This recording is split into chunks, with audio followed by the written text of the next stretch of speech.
بلال تو بلال ہے، بلال تو بلال ہے، بلال۔ حضرت سیدنا بلال رضی اللہ عنہ کا مختصر تعارف بیان کیجیے۔ حضرت بلال رضی اللہ عنہ قبیلہ بنی جماع کے غلام تھے۔ آپ کا نام بلال بن رباح اور والدہ محترمہ کا نام حمامہ ہے۔ آپ کی کنیت ابو عبداللہ، ابو عبد الکریم، ابو عبد الرحمن اور ابو عمر حبشی ہے۔ مؤذن رسول اور سید المؤذنین یعنی اذان دینے والوں کے سردار کے القبہ سے مشہور تھے۔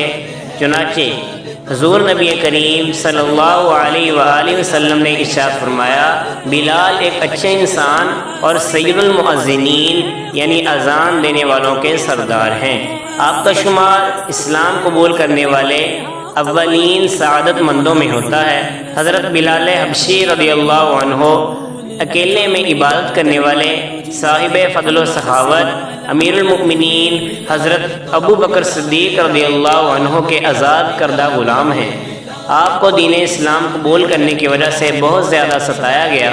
آپ دو جہاں کے سردار صلی اللہ علیہ وآلہ وسلم کے خازن یعنی خزانچی تھے۔ آپ صلی اللہ علیہ وآلہ وسلم سے محبت کرنے والے، نیکیوں میں پہل کرنے والے اور رب کریم کی ذات پر کامل بھروسہ اور یقین رکھنے والے تھے۔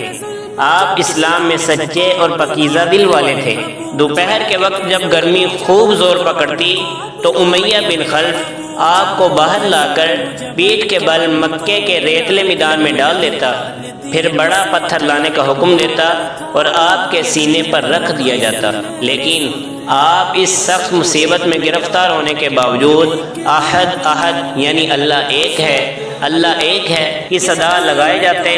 آپ رضی اللہ عنہ کا وصال 20 سن ہجری کو ہوا۔ حضرت سیدنا بلال رضی اللہ عنہ کی آزادی کا مختصر واقعہ بیان کیجیے۔ حضرت عروہ بن زبیر رضی اللہ عنہ اپنے والد سے روایت کرتے ہیں، ایک دن ام المؤمنین حضرت خدیجہ رضی اللہ عنہا کے چچا زاد بھائی ورقہ بن نوفل کا گزر حضرت بلال رضی اللہ عنہ کے پاس سے ہوا، جبکہ انہیں اسلام لانے کی وجہ سے مارا جا رہا تھا، اور ایسی حالت میں بھی آپ احد احد یعنی اللہ پاک ایک ہے، اللہ پاک ایک ہے کی صدا لگا رہے تھے۔ ورقہ بن نوفل نے دیکھا تو کہا، بلال اللہ پاک کا ہی نام لیے جاؤ۔ پھر امیہ بن خلف جو حضرت بلال رضی اللہ عنہ کو مار رہا تھا اس کی طرف متوجہ ہو کر کہا، اللہ پاک کی قسم اگر تم انہیں اس بات پر شہید کر دو گے تو میں رحمت و برکت پانے کے لیے ان کا مزار بناؤں گا۔ ایک دن ام المؤمنین حضرت ابو بکر صدیق رضی اللہ عنہ کا گزر حضرت بلال رضی اللہ عنہ کے پاس سے ہوا، اور وہ لوگ حضرت بلال رضی اللہ عنہ کے ساتھ یہی برتاؤ کر رہے تھے، تو ام المؤمنین حضرت ابو بکر صدیق رضی اللہ عنہ نے امیہ بن خلف سے فرمایا، اس بیچارے کے معاملے میں تو اللہ پاک سے نہیں ڈرتا، کب تک اسے تکلیف دیتا رہے گا؟ امیہ نے کہا، آپ نے ہی اسے بگاڑا ہے، آپ اسے اس تکلیف سے بچا لیں جو آپ دیکھ رہے ہیں۔ تو ام المؤمنین حضرت ابو بکر صدیق رضی اللہ عنہ نے فرمایا، میرے پاس بلال سے زیادہ تندرست و طاقتور غلام ہے، بلال مجھے دے کر وہ تم لے لو۔ کہنے لگا، منظور ہے۔ تو ام المؤمنین حضرت ابو بکر صدیق رضی اللہ عنہ نے امیہ کو اپنا غلام دے کر حضرت بلال حبشی رضی اللہ عنہ کو لے لیا اور انہیں آزاد کر دیا۔ حضرت عمر بن عاص رضی اللہ عنہ فرماتے ہیں کہ آپ کو جس تپتی ہوئی زمین پر لٹا کر سزا دی جا رہی تھی، اگر اس زمین پر گوشت کا ٹکڑا رکھ دیا جاتا تو وہ بھی پک جاتا۔ آقا علیہ السلام نے جنت میں کس کے قدموں کی آہٹ سنی اور اس کی وجہ کیا تھی؟ معراج کی رات نبی کریم خاتم النبیین صلی اللہ علیہ وآلہ وسلم نے جنت میں حضرت بلال رضی اللہ عنہ کے قدموں کی آہٹ سنی۔ اس کی وجہ یہ بیان کی گئی ہے کہ حضرت بریدہ رضی اللہ عنہ فرماتے ہیں، ایک صبح اللہ پاک کے آخری نبی صلی اللہ علیہ وآلہ وسلم بیدار ہوئے تو حضرت بلال حبشی رضی اللہ عنہ سے فرمایا، اے بلال، کون سی چیز تمہیں مجھ سے پہلے جنت میں لے گئی؟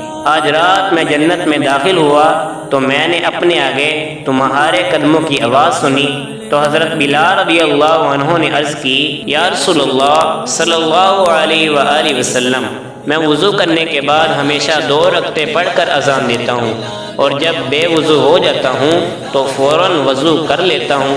تو پیارے آقا صلی اللہ علیہ وآلہ وسلم نے فرمایا، اچھا یہی وجہ ہے۔ حضرت بلال رضی اللہ عنہ کا عشق رسول صلی اللہ علیہ وآلہ وسلم بیان کیجیے۔ حضرت بلال حبشی رضی اللہ عنہ پیارے آقا صلی اللہ علیہ وآلہ وسلم کی محبت و غلامی میں یوں گم رہتے کہ انہیں دنیا کی کسی چیز کی کوئی غرض نہ ہوتی۔ وہ سب کچھ برداشت کر سکتے تھے، لیکن انہیں کبھی یہ گوارا نہ تھا کہ کوئی آقا صلی اللہ علیہ وآلہ وسلم کی شان اقدس میں معمولی سی بے ادبی کی جرأت کرے۔ اس عشق کامل کے صدقے حضرت بلال رضی اللہ عنہ کو دنیا و آخرت میں ایسا مقام و مرتبہ اور وقار ملا کہ ان کی قسمت پر رشک آتا ہے۔ یہ ان کے عشق کا کمال تھا کہ مشکل سے مشکل وقت بھی رسول اکرم صلی اللہ علیہ وآلہ وسلم سے ملنے کا شوق انہیں تڑپاتا رہتا، حتیٰ کہ روح نکلنے کے وقت بھی حضرت بلال رضی اللہ عنہ کو محبوب آقا صلی اللہ علیہ وآلہ وسلم سے ملنے کی خوشی تھی۔ چنانچہ جب حضرت بلال حبشی رضی اللہ عنہ پر مرض وفات میں روح نکلنے کا عالم طاری ہوا تو ان کی زوجہ نے بے قرار ہو کر یہ کہا، ہائے رے میری مصیبت۔ تو حضرت بلال رضی اللہ عنہ نے آنکھیں کھول دی اور طلب کر فرمایا، واہ رے میری خوشی۔ آخری کلمات جو آپ کی زبان مبارک سے نکلے وہ یہ تھے، غداً نلقى الأحبة محمدا وحزبه۔ ترجمہ، کل ہم اپنے دوستوں یعنی محمد مصطفیٰ صلی اللہ علیہ وآلہ وسلم اور آپ صلی اللہ علیہ وآلہ وسلم کے تمام صحابہ رضی اللہ عنہم سے ملاقات کریں گے۔ آقا علیہ السلام کا حضرت بلال رضی اللہ عنہ کو جب مدینہ شریف سے بلاوا آیا تو آپ کی کیا کیفیت تھی؟ جب حضرت بلال رضی اللہ عنہ نے مدینہ طیبہ سے ہجرت کر کے ملک شام کے علاقے میں رہائش اختیار فرمائی تو ایک رات خواب میں اللہ پاک کے محبوب صلی اللہ علیہ وآلہ وسلم تشریف لائے اور ارشاد فرمایا، اے بلال یہ کیسی بے وفائی ہے، کیا ابھی وہ وقت نہ آیا کہ تم میری زیارت کے لیے مدینے آؤ؟ عاشق بے مثال حضرت بلال رضی اللہ عنہ غم زدہ و خوف زدہ حالت میں بیدار ہوئے، سواری پر سوار ہوئے اور مدینہ منورہ کی جانب روانہ ہو گئے۔ جب مدینہ طیبہ کی نورانی اور پرکیف فضاؤں میں داخل ہوئے تو نبی کریم صلی اللہ علیہ وآلہ وسلم کے مزار پر انوار پر حاضر ہوئے، آنکھوں سے آنسو نکل آئے اور اپنا چہرہ مزار پاک کی مبارک خاک پر لگانے لگے۔ گلشن رسالت کے 2 مہکتے پھول حضرات حسنین کریمین یعنی حضرت امام حسن اور حضرت امام حسین رضی اللہ عنہما وہاں تشریف لائے تو حضرت بلال رضی اللہ عنہ نے دونوں شہزادوں کو گلے لگا لیا اور پیار کرنے لگے۔ شہزادوں نے فرمائش کی، اے بلال ہم آپ کی وہی اذان سننے کے خواہش مند ہیں جو صبح کے وقت نانا جان صلی اللہ علیہ وآلہ وسلم کی مبارک زندگی میں دیا کرتے تھے۔ حضرت بلال رضی اللہ عنہ مسجد نبوی شریف کی چھت پر اس حصے میں تشریف لے گئے جہاں وہ حضور اقدس صلی اللہ علیہ وآلہ وسلم کی ظاہری زندگی میں اذان دیا کرتے تھے۔ جب حضرت بلال رضی اللہ عنہ نے اللہ اکبر سے اذان کا آغاز فرمایا تو مدینہ طیبہ میں لوگ بےتاب ہو گئے۔ جب اشہد ان لا الہ الا اللہ کے کلمات کہے تو لوگوں کی بے چینی اس قدر بڑھ گئی کہ ہر طرف رونا دھونا شروع ہو گیا۔ پھر جب اشہد ان محمد رسول اللہ پر پہنچے تو لوگ اپنے آپ سے اجنبی ہو گئے، ایک دوسرے سے پوچھنے لگے، کیا رسول خدا صلی اللہ علیہ وآلہ وسلم مزار پر انوار سے باہر تشریف لے آئے ہیں؟ حضور نبی کریم صلی اللہ علیہ وآلہ وسلم کے وصال ظاہری کے بعد اہل مدینہ میں کبھی اتنی آہذری نہ ہوئی تھی جتنی اس دن دیکھنے میں آئی۔ آقا علیہ السلام نے حضرت بلال رضی اللہ عنہ کی کیا شان بیان فرمائی۔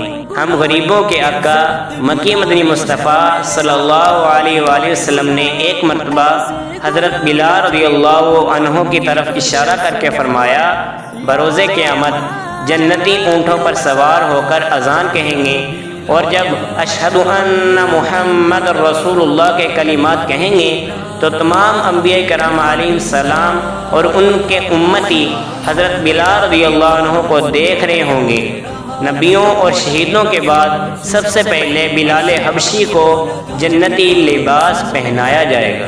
حضور نبی کریم صلی اللہ علیہ وآلہ وسلم نے ارشاد فرمایا، بروز قیامت حضرت بلال رضی اللہ عنہ ایسے اونٹ پر سوار ہو کر آئیں گے جس کا کجاوا سونے اور یاقوت سے آراستہ ہوگا، ان کے ساتھ ایک جھنڈا ہوگا، تمام مؤذنین اس جھنڈے کے پیچھے پیچھے ہوں گے حتیٰ کہ انہیں جنت میں داخل کر دے گا، یہاں تک کہ وہ بھی جنت میں داخل ہو جائیں گے جس نے صرف 40 دن اللہ پاک کی رضا کے لیے اذانیں دی ہوں گی۔ ایک مرتبہ حضرت سیدنا بلال رضی اللہ عنہ حضور نبی کریم صلی اللہ علیہ وسلم کی خدمت میں حاضر ہوئے۔ اس وقت حضور نبی کریم کھانا تناول فرما رہے تھے۔ آپ نے حضرت سیدنا بلال رضی اللہ عنہ سے فرمایا کہ آؤ کھانے میں شریک ہو جاؤ۔ حضرت سیدنا بلال رضی اللہ عنہ نے عرض کی کہ یا رسول اللہ میں روزے سے ہوں۔ یہ سن کر حضور نبی کریم علیہ السلام نے ہم سے فرمایا کہ ہم اپنا رزق کھا رہے ہیں اور بلال کا رزق جنت میں محفوظ ہے۔ نیز فرمایا کہ اے بلال، کیا تمہیں معلوم ہے کہ روزے دار کی ہڈیاں تسبیح میں مشغول رہتی ہیں، اس کے لیے تب تک استغفار کی کثرت کرتی ہیں جب تک وہ کچھ کھا پی نہ لے۔ آقا علیہ السلام کے فرمان کے مطابق سب سے پہلے جنت میں کون داخل ہوگا؟ حضور نبی کریم علیہ السلام نے صحابہ کرام کو مخاطب کرتے ہوئے فرمایا، بلال جنت میں سب سے پہلے داخل ہوگا۔ صحابہ کرام نے دریافت کیا کہ یا رسول اللہ آپ سے بھی پہلے؟ آپ نے فرمایا ہاں مجھ سے بھی پہلے، میں جس اونٹنی پر سوار ہوں گا اس کی مہار بلال رضی اللہ عنہ کے ہاتھ میں ہوگی اور اس طرح وہ مجھ سے پہلے جنت میں داخل ہوگا۔ حضرت سیدنا بلال رضی اللہ عنہ نے کتنے سال غلامی کی؟ حضرت سیدنا بلال رضی اللہ عنہ پیدائشی غلام تھے۔ آپ نے اپنی زندگی کے 28 برس غلامی میں بسر کیے۔ آپ کا آقا امیہ بن خلف مشرک تھا۔ حضرت سیدنا بلال رضی اللہ عنہ کا حلیہ مبارک کیسا تھا؟ حضرت سیدنا بلال رضی اللہ عنہ کا رنگ سیاہ اور قد لمبا تھا۔ آپ کا جسم کمزور اور آنکھیں سرخی مائل تھیں۔ رخساروں پر گوشت کی مقدار کم تھی، سینہ چوڑا اور جسم پر بال بے شمار تھے، داڑھی ہلکی تھی اور پنڈلیوں پر گوشت کم تھا۔ آپ کی آواز بلند اور باروب تھی۔ آپ کے والد کا تعلق حبشہ کے قدیم قبائل سے تھا۔ چونکہ آپ حبشیوں نسل تھے اس لیے مورخین نے آپ کے نام کے ساتھ حبشی کا لقب لگایا ہے۔ حضرت سیدنا بلال رضی اللہ عنہ کیسے دین اسلام میں داخل ہوئے؟ حضرت سیدنا بلال رضی اللہ عنہ ان پہلے 7 اشخاص میں سے تھے جو اسلام کی دولت سے سرفراز ہوئے۔ آپ سے پہلے حضرت خدیجہ رضی اللہ عنہا، حضرت علی المرتضیٰ، حضرت ابو بکر صدیق، حضرت زید بن حارثہ، حضرت عمار، حضرت یاسر رضی اللہ عنہم قبول اسلام کا شرف حاصل کر چکے تھے۔ حضرت سیدنا بلال رضی اللہ عنہ ابتدائی سے شریف النفس انسان تھے۔ آپ حضور نبی کریم کے اعلان نبوت سے پہلے کئی مرتبہ حضور نبی کریم صلی اللہ علیہ وآلہ وسلم سے ملاقات کر چکے تھے اور ان کے اخلاق سے بے حد متاثر تھے۔ جس وقت حضور نبی کریم صلی اللہ علیہ وآلہ وسلم نے اعلان نبوت فرمایا اور جب حضور نبی کریم صلی اللہ علیہ وسلم کی تعلیمات آپ نے سنی تو آپ نے حضور نبی کریم صلی اللہ علیہ وسلم کی آواز پر لبیک کہا اور دائرہ اسلام میں داخل ہوئے۔ آقا صلی اللہ علیہ وآلہ وسلم نے جب پہلی مرتبہ حضرت سیدنا بلال رضی اللہ عنہ کو دیکھا اس وقت آپ علیہ السلام کی کیا کیفیت تھی؟ حضرت ابو بکر صدیق رضی اللہ عنہ حضرت سیدنا بلال رضی اللہ عنہ کو لے کر حضور نبی کریم صلی اللہ علیہ وآلہ وسلم کی خدمت میں حاضر ہوئے۔ حضور نبی کریم صلی اللہ علیہ وآلہ وسلم اس وقت حضرت علی المرتضیٰ رضی اللہ عنہ کے گھر میں تشریف فرما تھے۔ جب آپ نے حضرت سیدنا بلال رضی اللہ عنہ کو دیکھا تو آپ کی آنکھوں سے آنسو جاری ہو گئے۔ حضرت علی المرتضیٰ رضی اللہ عنہ جو کہ اس وقت ابھی کم سن تھے، انہوں نے آپ سے دریافت کیا کہ یا رسول اللہ صلی اللہ علیہ وآلہ وسلم آپ کیوں روتے ہیں؟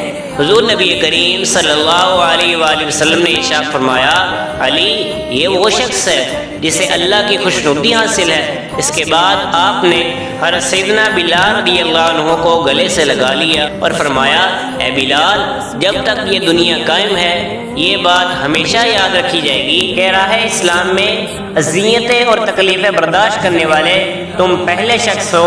اس کے بعد حضور نبی کریم صلی اللہ علیہ وآلہ وسلم نے حضرت سیدنا بلال رضی اللہ عنہ کا ہاتھ پکڑ کر انہیں چٹائی پر اپنے پاس بٹھا لیا۔ یہ وہ وقت تھا کہ جب حضرت سیدنا بلال رضی اللہ عنہ کا حضور نبی کریم صلی اللہ علیہ وآلہ وسلم کے ساتھ سفر شروع ہوا، جو کہ 22 برس تک جاری رہا۔ اس صحابی رسول صلی اللہ علیہ وآلہ وسلم نے کعبہ شریف کی چھت پر چڑھ کر اذان دی۔ حضرت سیدنا بلال رضی اللہ عنہ نے آقا صلی اللہ علیہ وآلہ وسلم کے حکم سے کعبہ شریف کی چھت پر چڑھ کے اذان کہی۔ حضور نبی کریم صلی اللہ علیہ وآلہ وسلم کی تدفین کے بعد آپ کی قبر انور پر پانی کا چھڑکاؤ کرنے کی سعادت اس صحابی رسول کو ملی۔ حضرت سیدنا بلال رضی اللہ عنہ فرماتے ہیں کہ حضور نبی کریم صلی اللہ علیہ وآلہ وسلم کی تدفین کے بعد آپ علیہ السلام کی قبر انور پر پانی کے چھڑکاؤ کی سعادت مجھے حاصل ہوئی۔ حضرت سیدنا بلال رضی اللہ عنہ کے اسلام قبول کرنے کے بعد اللہ تعالیٰ نے کیا ارشاد فرمایا؟ جس کو حضرت محمد صلی اللہ علیہ وآلہ وسلم کا دامن پکڑنے سے پہلے لوگ غلام کہا کرتے تھے، جب اس نے مصطفیٰ کریم صلی اللہ علیہ وآلہ وسلم کا دامن تھاما اور لوگوں کو بتا دیا کہ میں اس ذات کا دامن نہیں چھوڑوں گا، تو رحمت خدا کچھ یوں بیان فرمایا، اے بلال، کل تک تو ایک غلام تھا، کل تک تو ایک عام آدمی تھا، کل تک تو کالے رنگ کی وجہ سے دھتکارا جاتا تھا، لیکن آج جب تو میرے مصطفیٰ صلی اللہ علیہ وآلہ وسلم کے دامن سے وابستہ ہو گیا ہے تو تو عام آدمی نہیں رہا، تو غلام نہیں رہا، بلکہ تو ساری مخلوقات کا محبوب بن گیا ہے۔ لوگ تیرے چہرے کی طرف نہیں بلکہ تیرے عشق و محبت کی طرف دیکھ دیکھ کر تجھ پر قربان ہوں گے۔ جا بلال، آج میں تیرا وصف، تیرے یقین کا حسن، تیرے ایمان کی خوش مزاجی اس کلام میں بیان فرما دیتا ہوں۔ اس کلام کو تبدیل نہیں ہونا، اس کلام کی حفاظت کی ذمہ داری ہم نے خود لی ہے۔ ہم آج تیرا ذکر قرآن مجید میں کر دیتے ہیں کہ رہتی دنیا تک لوگ اسے پڑھتے رہیں۔ حضرت سیدنا بلال رضی اللہ عنہ نے اسلام قبول کرنے کے بعد کیا کیا ظلم برداشت کیے۔ بعض روایات میں آیا ہے کہ وہ خبیث امیہ لوہے کی سلاخیں گرم کر کے آپ رضی اللہ عنہ کی زبان پر رکھ کے کہتا، اب تو محمد صلی اللہ علیہ وآلہ وسلم کا نام لینا چھوڑ دے، لیکن حضرت بلال رضی اللہ عنہ اور زیادہ احد احد اور محمد محمد کہتے، یہاں تک کہ بے ہوش ہو جاتے۔ حضرت بلال رضی اللہ عنہ بیان فرماتے ہیں، ایک روز اس خبیث نے مجھ پر ظلم ڈایا کہ اونٹ کے بال کے 50 ہاتھ لمبی رسی گردن میں ڈال کر مکہ کے لڑکوں کو پکڑا دی۔ وہ مجھے اوپر سے نیچے اور نیچے سے اوپر کھینچتے، یہاں تک کہ میری گردن زخمی ہوگی۔ اس کے بعد مجھے خدا تعالیٰ نے اس سے نجات دی۔ مدینہ شریف میں اب بھی صبح کے وقت 2 اذانیں ہوتی ہیں، اس کی وجہ کیا ہے؟ حضرت بلال رضی اللہ عنہ سحری کی اذان تہجد کے آخر وقت دیا کرتے تھے، اس وجہ سے اب تک مدینہ منورہ میں 2 اذانیں ہوتی ہیں، نمبر 1 اذان تہجد، نمبر 2 اذان فجر۔ اللہ پاک ان کے صدقے ہمیں بھی سچا عشق رسول صلی اللہ علیہ وآلہ وسلم نصیب فرمائے، آمین۔ یا بلال یا بلال یا بلال یا بلال۔